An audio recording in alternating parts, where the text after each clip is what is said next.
Hi everyone, welcome to my channel. मैं हूं नीतू। आज मैं आपके साथ डिस्कस करूंगी कि बच्चों को वो कौन सी स्ट्रेटजी अपनानी चाहिए जिससे वो अपने टाइम टेबल को ईजिली फॉलो कर सके और अपने एग्जामिनेशन में अच्छा परफॉर्मेंस दे सके।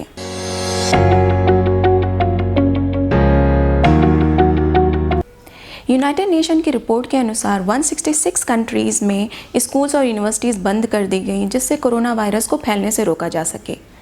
इससे 1.5 बिलियन यानी कि 150 करोड़ स्टूडेंट्स की पढ़ाई इफेक्टेड हुई वर्ल्ड वाइड। सबसे बुरा असर पड़ा उन कंट्रीज़ पर जो अभी भी स्ट्रगल कर रहे थे अपनी मैक्सिमम पॉपुलेशन को क्वालिटी एजुकेशन प्रोवाइड करवाने के लिए।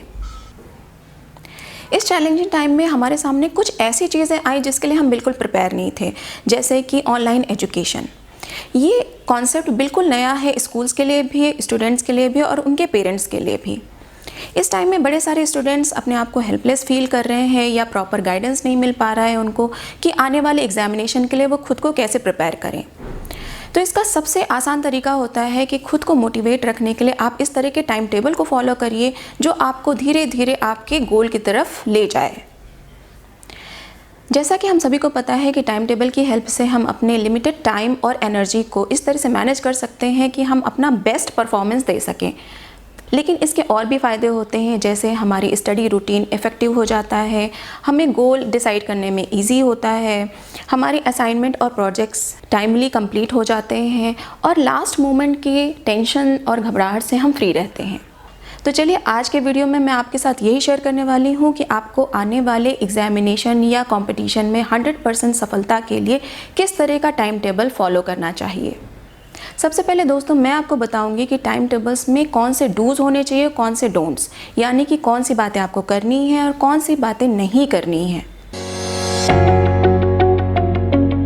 सेट योर एकेडमिक गोल, अपना लक्ष्य निर्धारित करिए। आप जिस भी एग्ज़ाम या कंपटीशन के लिए प्रिपेयर कर रहे हैं, सबसे पहले देखिए कि उसकी तैयारी के लिए आपके पास कितना टाइम ड्यूरेशन बचा है, फिर उसमें कौन कौन से सब्जेक्ट्स हैं, उनका डिफ़िकल्टी लेवल कितना है। जो से सब्जेक्ट्स आपको ज़्यादा डिफ़िकल्ट लगते हैं उनको ज़्यादा टाइम दीजिए अपने टाइम टेबल में, जिससे कि वो सब्जेक्ट आपका अच्छे से प्रिपेयर हो सके। जैसे आप बोर्ड एग्जामिनेशन के लिए तैयारी कर रहे हैं तो प्रेजेंट डेट से लेकर के बोर्ड एग्जामिनेशन की स्टार्टिंग डेट तक कितना टाइम आपके पास है वो कैलकुलेट कर लीजिए। फिर लास्ट के 1 मंथ आप स्पेयर में छोड़ दीजिए, उसको आप रिवीजन के लिए यूज़ कर सकते हैं। इससे क्या होगा कि आपके लास्ट मंथ में रिवीजन भी हो जाएगा और आप टेंशन फ्री भी रहेंगे। फिर उसके बाद सब्जेक्ट्स डिसाइड करिए कि कौन सा सब्जेक्ट कितनी डिफ़िकल्टी लेवल का है। मान लीजिए आपके लिए मैथ सब्जेक्ट्स ज़्यादा डिफ़िकल्ट है तो उसके लिए अपने टाइम टेबल में ज़्यादा टाइम दीजिए, जिससे स्टार्टिंग में ही आपका मैथ सब्जेक्ट अच्छे से प्रिपेयर हो जाए, जिससे कि आप लास्ट मंथ में जो आपने रिवीजन के लिए रखा है उसमें आप उसको रिवाइज भी कर सकें और उससे आपका कमांड उस सब्जेक्ट पर ज़्यादा बढ़ जाता है। आपके पास जो टाइम ड्यूरेशन है उसे छोटे छोटे सेक्शंस में डिवाइड कर लीजिए। कोशिश करिए आपका टाइम टेबल वीकली या 10 डेज़ का ही होना चाहिए। इससे लंबा टाइम टेबल बनाने से आप कंटिन्यूटी मेंटेन नहीं कर पाते। सबसे पहले असेस करिए कि आपकी स्कूल ऑनलाइन क्लासेस और ट्यूशन ऑनलाइन क्लासेस कितने घंटों की होती हैं पर डे। अगर आप वीकली बेसिस पर अपना टाइम टेबल बना रहे हैं तो इन्हें वीकली बेसिस पर कैलकुलेट करिए।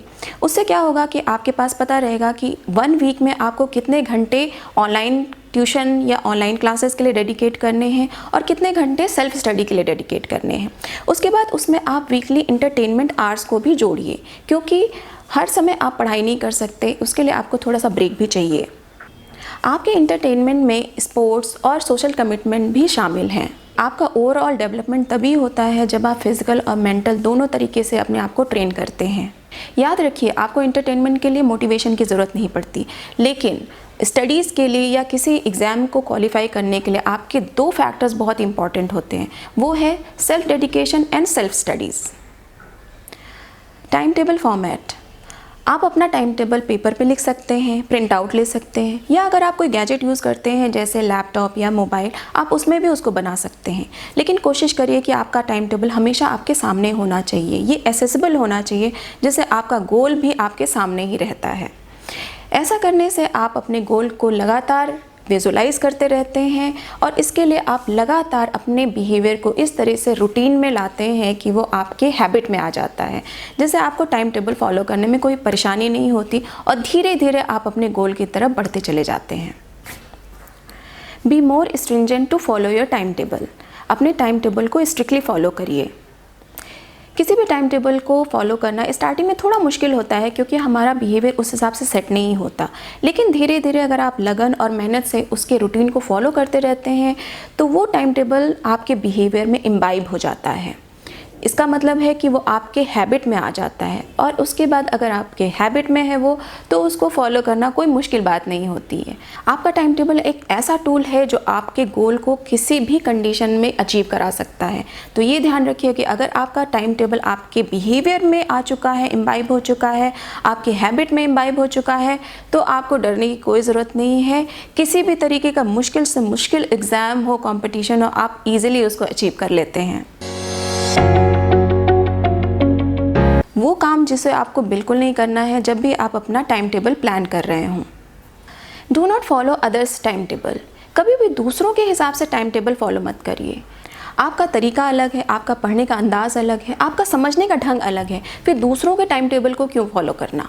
हो सकता है किसी को मॉर्निंग में ज़्यादा लर्न होता है लेकिन मुझे इवनिंग में ज़्यादा लर्न होता है, तो मैं मॉर्निंग वाला टाइम टेबल क्यों फॉलो करूं। सिंपल सी बात है, आपको पहले अपने आप को एसेस करना पड़ेगा कि वो कौन से सबसे यूज़फुल आवर्स हैं 24 घंटे में जिसमें आप फुली फोकस्ड होकर के बैठ सकते हैं अपने पढ़ाई के लिए। उन आवर्स को डिसाइड करिए, उसके बेसिस पे अपने टाइम टेबल को प्लान करिए। इससे आपकी प्रोडक्टिविटी बढ़ जाती है और आपका आउटकम ज़्यादा दिखता है। Do not make very strict time table. बहुत स्ट्रिक्ट टाइम टेबल मत बनाइए। आप रोबोट नहीं हैं जो लगातार घंटों तक पढ़ाई कर सकते हैं। आपका बेस्ट परफॉर्मेंस देने के लिए आपका टाइम टेबल थोड़ा सा रिलैक्सिंग होना चाहिए। जैसे मान लीजिए आपको 8 घंटे दिन भर में पढ़ाई करनी है, तो उन्हें 2-2 घंटे के स्लॉट्स में डिवाइड कर लीजिए और हर स्लॉट के बीच में 15 से 45 मिनट का ब्रेक रखिए। उस ब्रेक में आप कुछ भी कर सकते हैं, चाहे तो आप कोई गेम खेल सकते हैं, स्पोर्ट्स खेल सकते हैं, या अपने दोस्तों के साथ में थोड़ी सी चैटिंग या बातें कर सकते हैं, या टीवी देख सकते हैं। इससे आप अपने आप को रिजुवनेट कर लेते हैं और अगले स्लॉट के लिए आप फ्री माइंड होकर के पढ़ाई कर सकते हैं। इससे आपकी प्रोडक्टिविटी बढ़ जाती है और आपका सिलेबस बहुत ईजिली कवर भी हो जाता है। Do not overburden yourself. अपने आप को पढ़ाई के लिए ज़बरदस्ती फोर्स मत करिए। आप अपना बेस्ट परफॉर्मेंस तब दे पाते हैं जब आप फ्री माइंड और फ्रेश माइंड के साथ में बैठते हैं पढ़ने के लिए। अगर आप अपने आप को ओवरबर्डन करते हैं, ज़बरदस्ती अपने आप को बैठाते हैं पढ़ने के लिए, तो जितनी भी चीज़ें आप लर्न करते हैं वो थोड़ी देर बाद आप भूल जाते हैं, तो अल्टीमेटली आपका आउटकम ज़ीरो हो गया। इसलिए अपने आप को ओवरबर्डन करने की भी ज़रूरत नहीं है। अगर आपको लगता है कि आज के लिए इतनी पढ़ाई सफिशिएंट है मेरे लिए, अब मुझे नहीं पढ़ना चाहिए या मैं नहीं पढ़ सकता, तो वहीं पर अपनी पढ़ाई छोड़ दीजिए। फिर भी अगर आपको लगता है कि आज भर में मुझे ये सब्जेक्ट या ये सिलेबस कंप्लीट करना है, तो थोड़ी देर के लिए आप ब्रेक ले सकते हैं। उसके बाद फ्री और फ्रेश माइंड से आप बैठ करके पढ़ाई करिए, जिससे आपकी प्रोडक्टिविटी और आउटकम भी ज़्यादा होगा और आपके रिजल्ट्स अच्छे होंगे। किसी भी एग्जामिनेशन या कंपटीशन को क्वालिफाई करने के सिर्फ 2 मंत्राज होते हैं, और वो है आपका सेल्फ डेडिकेशन और सेल्फ स्टडीज़। ये 2 पिलर्स ऐसे हैं जो किसी भी माइलस्टोन को आपको अचीव करवाने में आपकी हेल्प कर सकते हैं। तो फ्रेंड्स, आज की वीडियो में मैंने जितने भी पॉइंट बताए, होपफुली वो आपके लिए हेल्पफुल रहेंगे आपका स्टडी टाइम टेबल प्लान करने में। अगले वीडियो में मैं आपके लिए लाऊंगी कि आपको किस तरह से स्टडी टाइम टेबल आपके नेचुरल रूटीन के हिसाब से प्लान करना चाहिए। तब तक के लिए हैप्पी स्टडीइंग।